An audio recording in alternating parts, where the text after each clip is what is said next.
Welcome to the Fat Podcast, FATT, fellas at the table. I'm your host, Lemar Wilson, and I want to thank you for tuning in and rocking with me. Let's go. Welcome. This is the first episode of the podcast, the Fat Podcast, fellas at the table. I got two of my boys with me, my day ones. I got Mr. D. Stokeland on there. What's up, fellas? What's going on? What's going on, Mr. Wilson? I'm good, man. Get me up to speed, man. How's the week going? It's just actually starting over right now. Gotta get the kids ready for school. You know what I mean? And you know how it is. Yeah, what's up with you, Green? No, I'm just home, just getting ready for the work week. Getting my stuff ready and just relaxing, preparing myself. Right. And being ready. And that's why I wanted to jump on the podcast tonight, because just like what y'all was saying, like me, just coming out of April, like, to be honest with y'all, bro, April was tough for me. It was a tough month, and I felt like, I think probably since this year started, April was probably the first month that I was I felt like I was crawling. Just spiritual, physically, everything, bro. I don't know what came over me, like a bad spell. And like everything what y'all saying just right now is like, that's what I wanted to talk about. Like this episode, I wanted to talk about just mental health. And like, I want to get your thoughts on it. I want to get your thoughts on, like, what's your definition of mental health? Like, once y'all hear that word, what's the first thing that comes to your mind? Your state of mind is where you at, thinking of how you feel and how you approach things, how you look at things. Like, your mental health is like the most important thing to make your actions going forward much better, because if your mental health is good and you're free, then everything else pretty much just flow right along and go into plan, go into motion. Gotcha. Yeah. So, Gene, what's your thoughts on mental health? And like originally, like when we was younger, mental health. Like something's wrong with somebody. They off a little bit. But as I got older, going back to what Green was saying, like it's a state of mind. It's about how you're gonna set yourself up coming for the next day, next week, next month, and how to, like you saying, how to keep it healthy. You know what I'm saying? Because everybody got bad vibes. There's certain people that you go around that may not believe what you believe, and then trying to stay focused on what you have to. So that way, when something does go wrong within a day, a week, a month, or whatever it may be, you can refocus yourself. Like, you know what? That's not even my vibe. This is my vibe. Let me jump back on that. Right. So is it at this point in our lives and our age in this generation, would you say it's safe to do, is it healthy to have to go to a therapist? Oh, most definitely. You know what I'm saying? Like, I actually recommend it, because your therapist brings stuff out of you that somebody wouldn't normally, and then you'll look back at what your therapist and what you went through, what you guys were saying, and how that relates to things that happened when you was younger that affects your life today. What's your take on therapy? He pretty much nailed it right in the coffin. Yeah, he pretty much nailed it.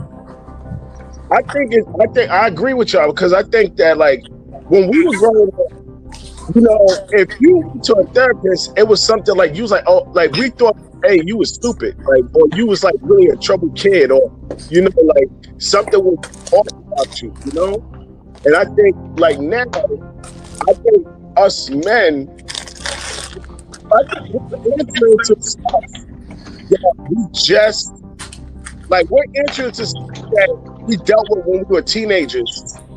Either in relationships, when we was out there running wild, or stuff that happened inside the house.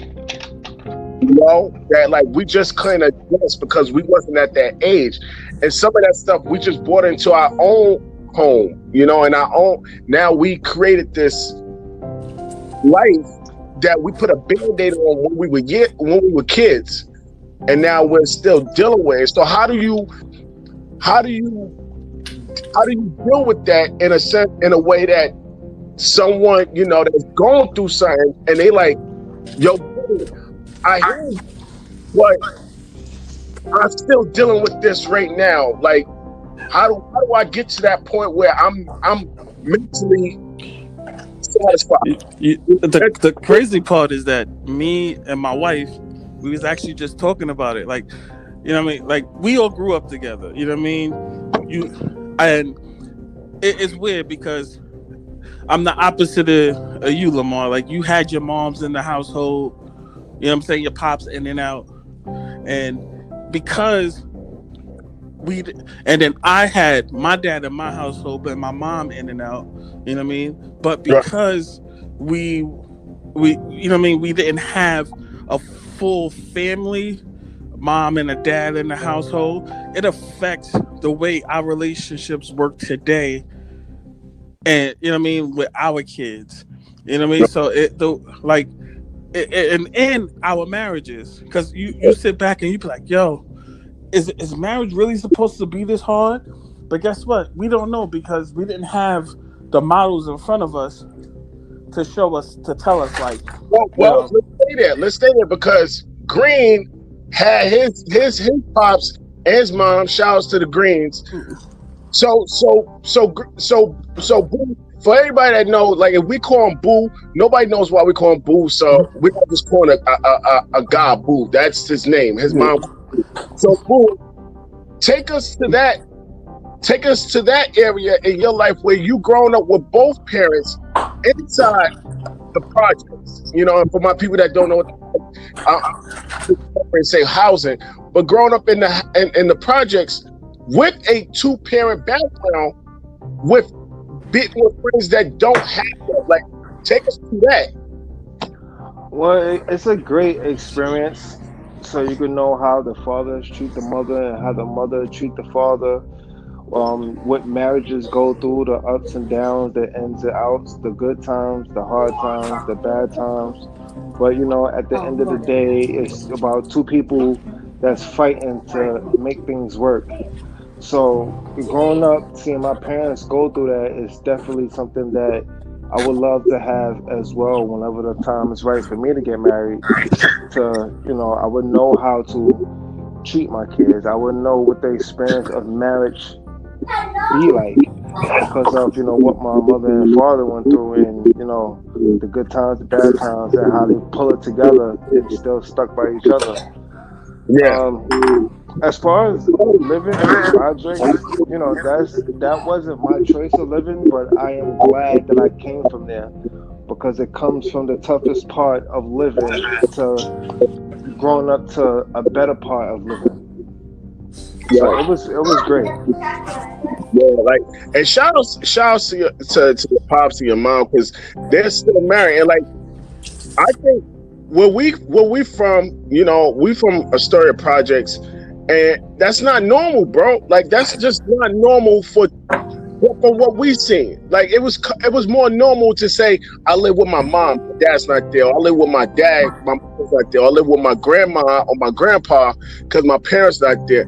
So to see, it kind of hurts mentally because you're like, well, Boo's dad is there and he's taking him to Mr. Salty, or Gene, your mom is there and she's taking you to the Mets game. Like, so, growing up and you don't have that, but you see how it is and you're like, man, I want that. I think it's so important for you to strive to get that. Not just like, yo, I'm gonna meet this lady, I'm gonna meet this lady. We're gonna have kids together, and I'm gonna leave.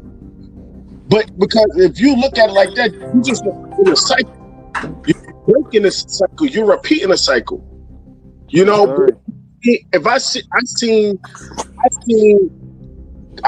Gene, I seen your parents, I seen Boo and his parents, I seen Miguel and his parents. I seen that. So, and then we see it on TV. So we like, yo, this is how it's supposed to be. But I don't think no one showed us inside the stuff that really goes on. On the outside, you know, we seen it. We on the outside, we like, oh man, that's not back in our day. You wouldn't have a conversation with a kid. You know what I mean? It was always stay in the child's place. You know what I mean? Not knowing that, like our children do now. Like they ask us questions, like, "Oh, Daddy, are you and Mommy arguing? Are you gonna get a divorce? Or, you know what I mean? Like, what's going on?" And you have to just let them know, like, this is a part of life.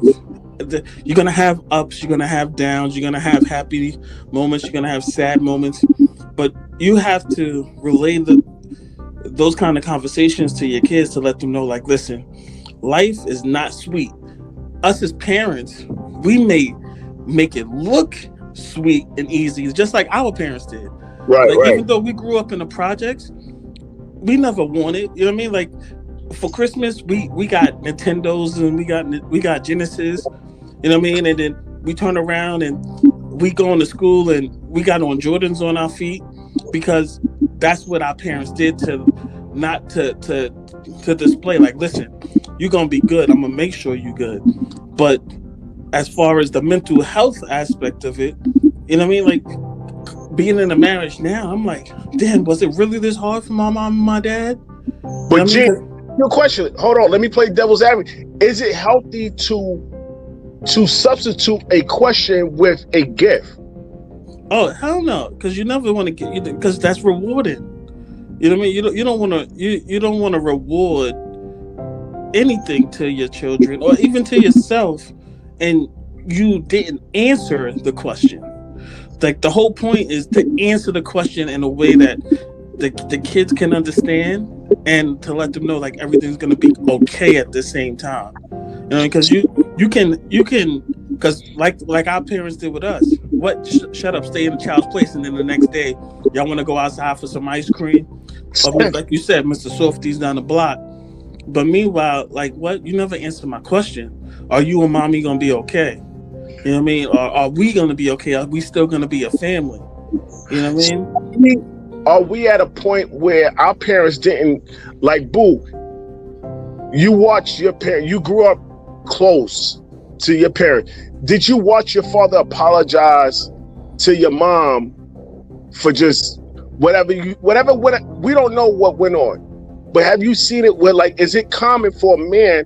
Because I think that's what's really going on. Like, us men, we don't know how to apologize and really mean it.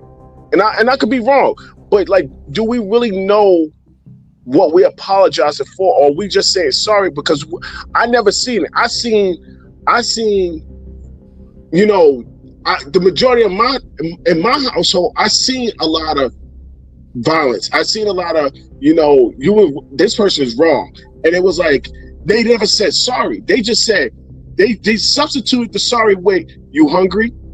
That's the saying. They pretty much express the sorry as rewarded. Like they rewarded their sorries. So that's what I'm saying. So is it healthy to substitute the No, it's not healthy. It's definitely not healthy. I can't speak for Boo, you know what I mean? But I can speak for myself. I can't speak for you. But right now, as a grown man, you know what I mean? The hardest thing in the world is to explain to my child what I'm going through. You know what I'm saying? And a conversation that they understand. Because at what age is appropriate? Okay, because you can't, we can't tell our kids to stay in a child's place till they 15, 18. No, but the age as early as possible. That's what I'm realizing now. You know what I'm saying? Like, I tried that with my oldest. What stay in your child's place, but then I like me and you have this conversation all the time. I think back and look at it and be like, yo, that's not wrong. You know what I mean, that's not. I'm sorry, that's not the right way. You know what I mean? Like, what's the right way? How can we have a conversation and I still be the parent and you still be the child, but then, you know, it's also coming from a friendly place. So that's the barriers that we are experiencing now. Instead of us experiencing that when we was kids, you know, because that gets passed on. What we're doing now is changing the game. We're changing the mindset of a black household and the way you have a relationship with a kid. You know what I mean? Because we're going through it. Right. That's true. And also, when we was growing up, when our parents told us to stay in a child's place, we really can't use that now because the times and generation has definitely changed. Right. So we can't really tell children now to stay in a child's place because they know so much so fast now compared to how we grew up. Like when we grew up, you know, technology and social media and all that stuff didn't bring us up to speed. Now that the kids have that, they learning constantly fast about everything that's going on compared to how we grew up. Oh no, you absolutely right. And I find that with my oldest son is that as much as I want him to stay in a child's place, I'm giving him adult things to do, like take out the garbage, help your mom, help mommy, or help me with your brothers. I'm giving him adult things that's really my responsibilities as a man, rather than me show him that I without my wife saying take out the trash. Like I'm doing things without asking, but I find myself like y'all just saying, like tell them early, but then it's like, how do we tell them? Do we tell them at that moment, or do we sit them down and start? Like, what is the right way to approach a 10-year-old or a 13-year-old in a way that they understand it and they can take it in and say, yeah, okay, I got that, I get it, without us screaming at them. Because I think, not to cut you off, I'm sorry about that, but I think sitting them down will probably be like the best way of sort of telling them at the moment. Because if you tell them at the moment, your emotions at that mind and your mental state of mind at that moment is not really on point. So once you calm down and you sit them down, you're more focused, you're more understanding of the situation to explain to them better compared to when you like angry or anything like that. Right. Yeah, because that's the you know what I'm saying, 100%. Because you think about it, like Lemar and myself, even, you know what I mean, like you marry, right? Your wife is telling you to take out the trash. Meanwhile, you got a 14-year-old, 15-year-old kid in the house. Like, yo, I remember at 7 years old cleaning up the house. Why aren't these children doing the same? But you gotta actually tell yourself, like, let me calm down and sit them down and explain, like, listen, this is a family and this is the way it works as a family. You know what I mean? So Gene, so let me ask you this, because you mentioned that so let's just really point out the elephant. Was we damaged by the way our parents was raised, and then they chose to raise us this way, and there's things that we see, and because the way we were raised, we want to take that and give it to them, and they push back with us, and the communication and the relationship between us and our kids are not on the same page. So like you said, yo, I got a 14-year-old and my wife is like, take out the trash. I'm like, no, I'm passing that to him because he's 14. He should be doing it. So are we mentally damaged by how our parents raised us? Look, I think we are mentally damaged, but at the same time, passing that responsibility on shows responsibility. You know what I'm saying? Like, you, at some point in time, you have to start treating your child like an adult. You know what I mean?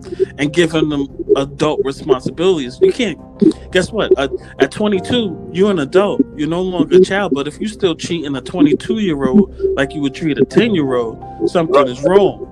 But right, within that space, that 10 to that 22, you have to delegate responsibility so these kids can turn into adults and have the right mindset. Listen, you gotta learn to clean. You gotta learn to cook. You gotta learn how to bathe yourself. You gotta learn how to wash clothes and wash dishes. Otherwise, you'll have a bunch of delinquent adults out here not knowing how to do anything. right. Well, And and I definitely ran into a lot of people of age that still don't know how to do it. yeah, and that's the thing. So, like, to me, like, so when we were as us, like, and I just want to stay on that because that's good. It's really good because even by us just talking about it, like that's why I'm saying, like, this podcast, is fellas at the table for us men to get around each other and really just this is opening up stuff that as we talking, I'm pretty sure on both of y'all side, y'all like, yo, I there's some stuff I gotta check about myself because now I'm talking to I'm talking to other men, and it's like, yeah, yo, I got a 14-year-old, I got a 10-year-old, Nivea, how old is Nivea now? She's 18. 18. That's crazy. You know what I'm saying? So, like, at that, my thing is like, when we were growing up, we was told as men, we were told, yo, boo, don't cry, get up, or go fight that person back. Don't come home until you beat that person up. And if you don't beat that person up, I'ma beat you up. Mm-hmm. Like, man, that creates a different person inside you because now you 18 and that person made a mistake and bumped you. Now you feel like now you go back to when you was 8 and they took your power wheel and they're like, yo, Gene, if you better not ask me for nothing in this store. When we go in this store, you don't ask me. And if you show your butt, I'm gonna beat your butt. Like, and I love our moms. Really, like, I spent time with both of y'all moms to take me in as their son. So I can say that, like, our moms did the best they could with what they had. We took it to a different level of living that they sit back and they could be like, wow, I'm so proud of my son. He went from the level. But what I'm saying, fellas, what we experienced back then of the mental of don't cry, be a big boy, is it okay now to be like, talk to someone and be like, yo, that hurt. I didn't know how bad that hurt until now. Yeah, you definitely got to get that off your chest, bro. Like, yeah, man. And you have to talk that out because you hold that kind of anger in, and it messes. It not only messes with you, it messes with everybody else around you. Yep, because now your character and attitude will change because you have so much stuff balled in. Mm-hmm. You know what's the worst thing I think really that always hit me, and I felt, and my wife, I ain't even gonna lie, I'm gonna keep it 100 on this podcast. Like, this is a raw podcast. We whatever we doing, we cooking, we got the kids in the background. Like, this is what it is. The one thing that I'm gonna be honest that I said that really caught me, and when I said it, I immediately went back to what my brothers may have said, or my mom said, or my sister. Like, I'm gonna say my brothers and maybe it wasn't my mom, just my brothers. Is when they used to say, "You acting like a little girl," saying that to a boy. So now my sons are doing something, and I'm like, "What's wrong with you? You acting like a little girl." My wife was like, "Hold up, whoa, come here. We need to talk. You can't say that to him.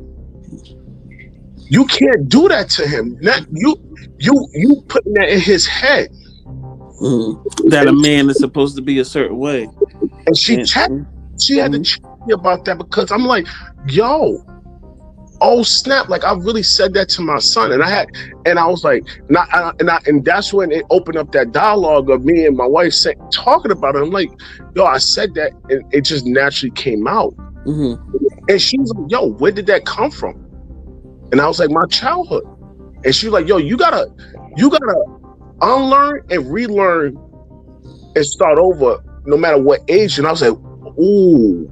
And that's what got me. So I had to apologize to my son and tell him, like, I didn't mean to say that at all. You know, and now I got to live with the fact I don't know what his mind is like now. So when he do something in front of me, he might be like, let me stop because I don't want my father to say something like I'm acting like a girl. And what's crazy is I don't think it's just that saying is just a black thing. I've seen that said in all races and religion as well. So I just think that's a living thing as far as like raising boys. But it sucks. It sucks to happen, but you know we're not supposed to say it. But it just since we grew up into it, it's like we using what we know against them, which is not fair. And then like, yo, what is really like, Gene? Like, what is that really saying about women when we say that in front of a boy? Like, it sets the expectations of what a boy should be and what a girl should be. You know what I'm saying? Like, at least when we was growing up. You know what I mean? Because now you have so many different, I don't know, genders. I guess that's what they're called. Like, you know what I mean? Like, you got the LGBTQ plus whatever. You know what I mean? Like, right. You know what I mean? Like, whatever. Like, you can't say he, she, you should act like. You know what I mean? Because what does that kind of gender act like? What does a man act like? What does a woman act like? What does another act like? You know what I mean? You just don't know. It can be both. You can have a man that's real sensitive, but he's still a man, right? And then you can have a woman who is super hard, could freaking, you know what I mean, that punch on concrete, but she's still a woman. She, you know what I mean, she's still like men. So in that aspect is like, what is what? You know what I mean? Like you said, like your wife said, you have to revalue or go back and educate yourself over again. Unlearn to relearn. Cause like, yo, I realized like, yo, boo, you know, the craziest thing that is like when someone's like, and we, boo was the oldest, but Gene, you and I had older brothers, and our brothers would ask us this question: you like girls or you like boys? That's already setting the stage. Now you're giving a boy there's options. What do I pick at 6 years old?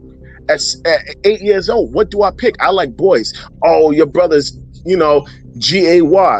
At 8, I don't even know anything about what y'all talking about. But when I say I like boys, it's because I like hanging out with them, playing skellies, playing basketball. I'm not saying I romantically like them, but again, it starts at that's when it starts building those questions and your mind start wondering, like, do I like boys? Do I like? But that's you know what I'm saying, like you said. But we changed the narrative, right? We changed the narrative because at the end of most conversations, I tell you I love you, and that don't mean like I love you romantically, right? But, you know what I mean? But I love you, you know what I mean? Because I feel you family, you know what I mean? Right. Like so. It's just changing the narrative of what people may think, because just because you be like, yo, I like hanging out with my homeboys don't mean like I like hanging, you know what I mean? I want to do my homeboy. It's like I like hanging out with y'all, I like going out having a drink, you know what I'm saying? Right. And that's what it is. You got to change, you know what I mean? You got to change, and you got to get comfortable with expressing yourself. Right. Well, what's your thoughts, boo? I totally agree with him. Yeah, I totally agree. I think it's important because like even now, like you said, saying I love you on the phone. Like before, like when my wife first ever heard me say that, she looked like, who are you talking to? Because it's not normal back then. You know, when we were boyfriend, girlfriends, going. But now that we're men. And we have kids, and we have a life, and we have our own place, and we're doing our own thing. I think more educated. Right, exactly. Come on. That's what I'm saying. We have got so mature and educated. We're not saying I love you just to say I love you. We're saying I love you. Make sure that you heard that. I'm giving you your flowers now. But I ain't doing that to my coworkers. I'm doing that to my day ones. I get on the phone, we chop it up, and then I'm on some. I love you. To now, it's normal for my wife to hear that, because now she's saying that to her girls. You get what I'm saying? So she's like, oh, I see what you're doing. Okay, oh, now I get it. And that's why I'm like, so to me, like when I hear y'all, I'm like, yo, the mental side of young men in their teenage years, we were out there getting sneakers, hanging out all late. Like, what was on our mind back then versus what is on our mind now? But I could probably speak on all of us for that. Back then was just girls. Right. Everything like It was getting fresh and girls. Yeah, that's it. That now it's a whole different aspect, bro. I got so many things on my mind with. And my wife is constantly pushing me, you know what I mean? Like, what's going to be my next business? How am I going to get offered this job? Me and you was having this conversation the other day, bro. I hate calling another dude boss or manager. Yeah. Like you are not my boss, bro. Like, I'm the only person that control my life, right, rather than God. You know what I'm saying? Right. So, you know what I mean? So it's just about changing that aspect, like trying to maneuver where you don't have to worry about other people dictating how you move. You just move the way you want to move. No, go ahead, keep going. I mean, so you know what I mean, like that's the most important thing. You know what I mean, like just changing the aspect of how we control what we could control, money, our house, our, you know what I mean, our children in the right direction, our relationship with our spouse, you know what I mean, hopefully, you know, and to the better, that way, you know, the kids don't see negative, they just see positive and see what a positive relationship looks like. Right. And this is why mental health is important, because of all those things right there. If your mental health is not healthy, then you wouldn't be able to make these decisions that you need to push forward. Because if your mental health is bad, you're going to be stagnant, you're going to be stuck, you're going to be still, you're going to be stressed, you're going to be depressed. Because now you're not really thinking the way you could be thinking if your mind was healthy. If your mind was healthy, then everything would just flow and start clicking.